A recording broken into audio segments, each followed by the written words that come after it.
The Syrian city of Aleppo's main square is now filled with activity. There are people of all ages, young men dancing, children playing, others buying ice cream, popcorn, or peanuts. A large sign there said in English, "I love Aleppo."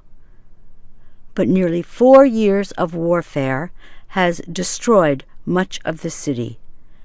The square stood near the front line dividing the government-held western half of Aleppo from the rebel-held eastern half. 13 months after government forces captured the east, there have been some improvements in Aleppo. The guns are silent and people have returned to the streets.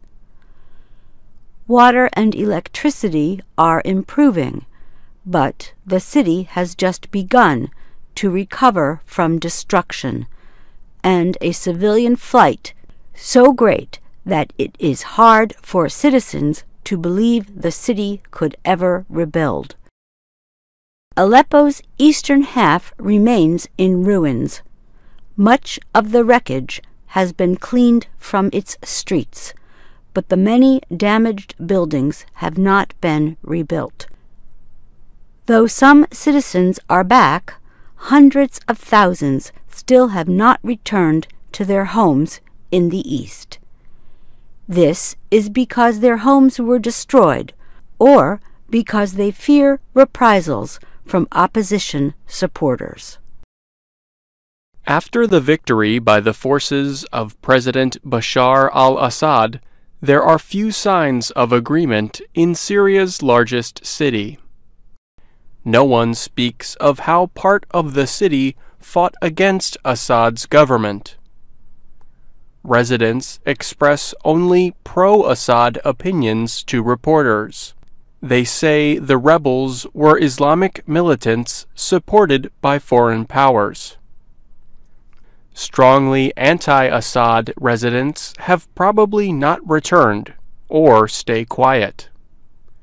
Most want to fix the destroyed city.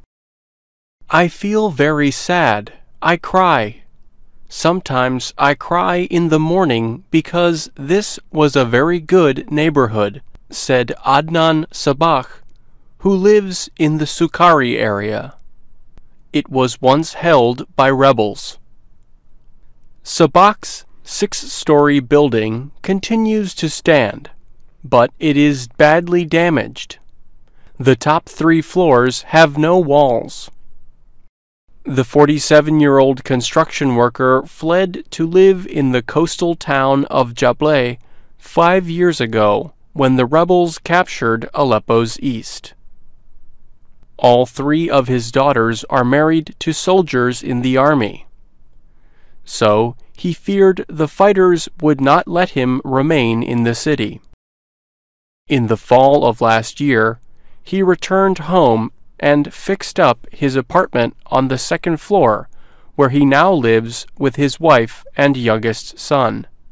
He uses generators set up in the streets because there is no electricity in Sukari. The government is still working to rebuild it. But there is running water, although it is only available every other day on both sides of the city. Before the war, Aleppo had a population of 2.3 million people and was Syria's largest city and its business center. It also had its own culture in Syria. Aleppans are proud of their Syrian Arabic accent and of their famous food. The city's history is more than 1,000 years old, and tourists used to visit its historic places. However, the most violent battles of Syria's war have taken place in the city. In 2016, government forces backed by Russian airstrikes surrounded the city, hitting it with bombs for months. The rebels surrendered in December of 2016. Many fled to other places. Eastern Aleppo was once home to over 1 million people.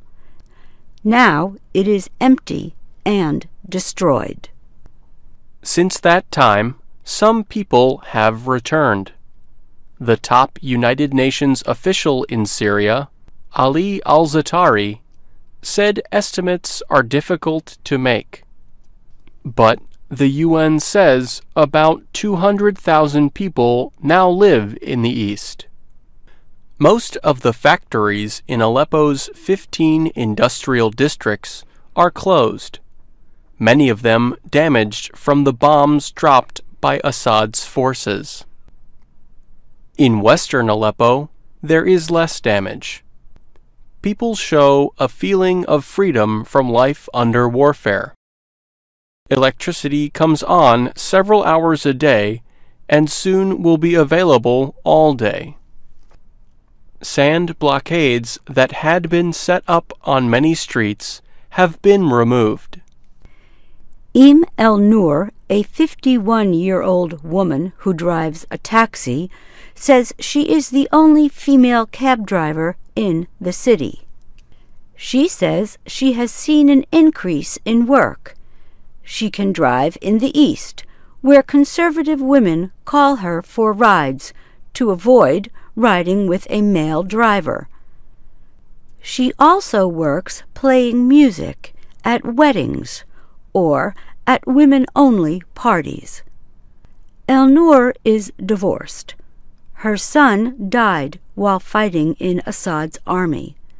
Now, between two jobs, she makes more than $100 a month. That is a little more than a civil servant earns. Besides increasing business, there are other signs that life is returning to Aleppo.